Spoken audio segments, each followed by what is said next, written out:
What are you doing? I'm checking for a wedding ring. You're hitting on me. Well, yeah, I mean, you're smart, funny, beautiful, and apparently single, which why that is, go figure, huh? How old are you? 28, same age as you. You're good. Thanks. Oh, you can feel the tension. Joining us now is actor Pierson Fodé, Washington-born, raised in Moses Lake. Thanks so much for coming on today. Thanks for having me. This is really special for me. This is my first ever, Washington State interview. This is amazing. That is awesome. Okay, so yes, you're a farm kid. You made it to the big screen. Growing up in Moses Lake, did you ever think that you'd get to play a shirtless heartthrob on TV?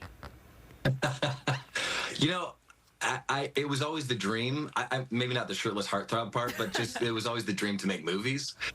And this just happened to work itself out that thankfully my parents had made me, buck hay bales on the farm and play sports. So the heartthrob shirtless thing just kind of came naturally, I guess. Yeah, no, I'm really lucky and really blessed to be out here. I'm super excited.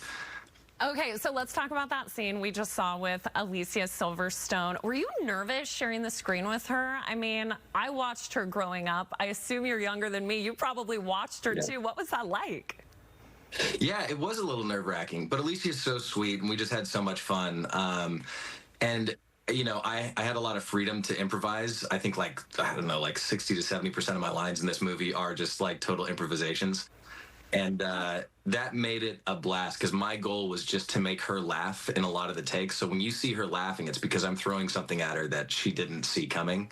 And I think that broke up the tension that I was feeling, where I was like, this is, Cher from Clueless. I'm a little anxious. But yeah, she was amazing. Oh, that is really cool that you guys got to do so much improv.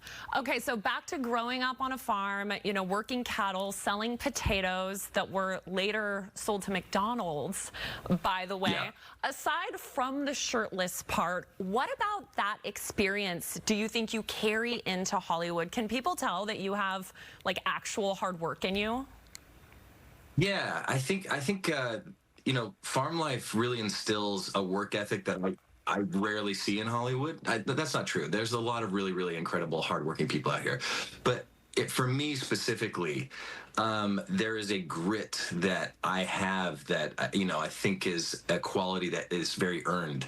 And it's really special to be able to have that sort of stick-to-itiveness, I guess, is the best way I would call it, in Hollywood, because there's a lot of ups and downs. And so when they see me on set, it's like the 13th hour and you've been going all day and everybody's exhausted, but you don't really have an off button. You don't have an off button on the farm. You just keep going until the job's done. And so that is the same for me. When everybody's ready for a break, I'm like, oh, what's a break? I've never heard of that before. So we should just keep going. Hey, you'd be good in news too. Okay, so, but with that, so in sports, players have a welcome to the league moment, if they get hit hard, if they get scored on. Do you have a, welcome to Hollywood moment? So many. Wow. Yeah, I think when I first moved to LA, my initial move, I'd sold off my cows. That was how I paid my rent initially when I moved to LA. But then eventually that money ran dry way quicker than I expected. And I threw everything into some boxes and put everything in my car. And I lived in my car for a year and a half. Couch surfed, and I called it functional homelessness. I was just kind of surfing and going through and showering at the gym. And that was my initial hit of LA. And then obviously everything's worked out great. And, I've been able to make some great movies and work with some incredible people. I just finished a movie with Bob Zemeckis. But I think that welcome to LA moment has shaped the way that I view it and the way that I never want to go back to living in my car. Yeah, that's incredible. Okay, you said this is your first Seattle interview. We're told that your parents are watching right now. Hi, Mom and Dad. What's your message to the Fodé family and to your community in Moses Lake? Say that one more time, sorry. What is your message to your family watching at home and your community in Moses Lake? I hope we all go to the Seahawks game together on the 18th. I hope we become the 13th man. I miss you, I love you, and I hope I make you guys proud. I'm so happy to be here. You're going to have people looking for you at that Seahawks game, Pierson. Now you just put it out on TV. Okay, so you are in another movie that just wrapped production. Tell us about this one.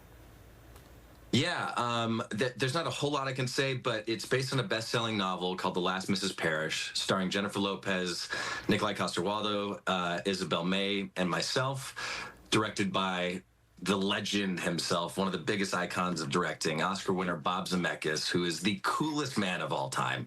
I'm such a fanboy, so he and I were nerding out on set all the time, and it's going to be released on Netflix. I'm not sure the exact release date, but they were the studio that made it, and they've been incredibly kind to me. So it's a thriller. It's a con story. There's romance. It's hot. It's sexy. It's kind of got everything you want inside of it.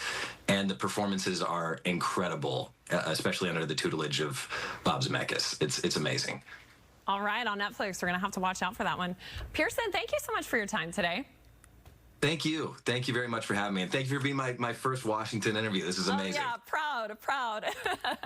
All right, take care. Have a good day. And you can watch Pierson star in Merry Little Xmas with Alicia Silverstone, Oliver Hudson, and Jamila Jamil right now on Netflix, just in time for the holidays. Looks like a good one, too.